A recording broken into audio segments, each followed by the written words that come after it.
প্রকৃতির ভয়ঙ্কর রূপ দেখল নেপাল। চোখের পলকে মানচিত্র থেকে মুছে গেল আস্ত একটা নদীবেষ্টিত গ্রাম।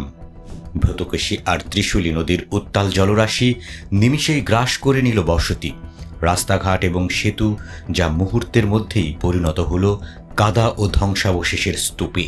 হিমালয়ের কোল ঘেঁষা তিব্বত সীমান্ত থেকে নেমে আসা এই আকস্মিক বন্যা যেন এক প্রলয়ঙ্কারী তাণ্ডবলীলা।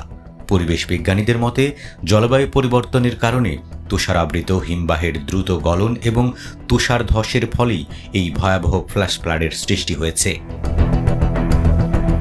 মাত্র আধ ঘন্টার ব্যবধানে ত্রিশূলী নদীর জলস্তর প্রায় ৯ মিটার পর্যন্ত বৃদ্ধি পেয়েছিল, যা স্থানীয় বাসিন্দাদের বিন্দুমাত্র সময় দেয়নি সতর্ক হওয়ার।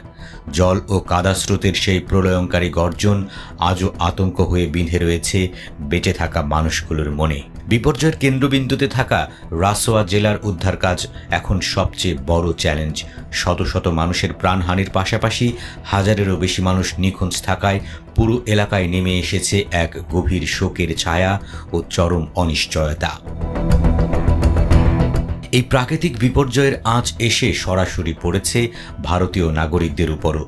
কৈলাস মানুষ সরযাত্রী দল এবং ত্রিশূলী 1 বিদ্যুৎ প্রকল্পের সঙ্গে যুক্ত বহু কর্মীসহ প্রায় 290 জন ভারতীয় নাগরিকের সঙ্গে এখনও পর্যন্ত কোনো যোগাযোগ স্থাপন করা সম্ভব হয়নি। ভারতের বিদেশ মন্ত্রক সূত্রে জানানো হয়েছে, চরম প্রতিকূল পরিস্থিতির মধ্যেও এখনও পর্যন্ত 84 জন ভারতীয় নিরাপদে উদ্ধার করা সম্ভব হয়েছে।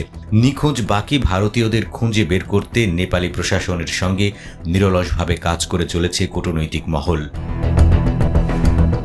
হিমালয়ের এই বরফাবৃত অঞ্চল, যাকে পৃথিবীর তৃতীয় মেরু বলা হয়, আজ জলবায়ু পরিবর্তনের জেরে চরম সংকটের মুখোমুখি। এখানকার হিমালয়ান বরফের অস্থিরতা এবং আকস্মিক বন্যা নিম্ন অববাহিকার কোটি কোটি মানুষের জীবনের উপর এক স্থায়ী তলোয়ার ঝুলিয়ে রেখেছে।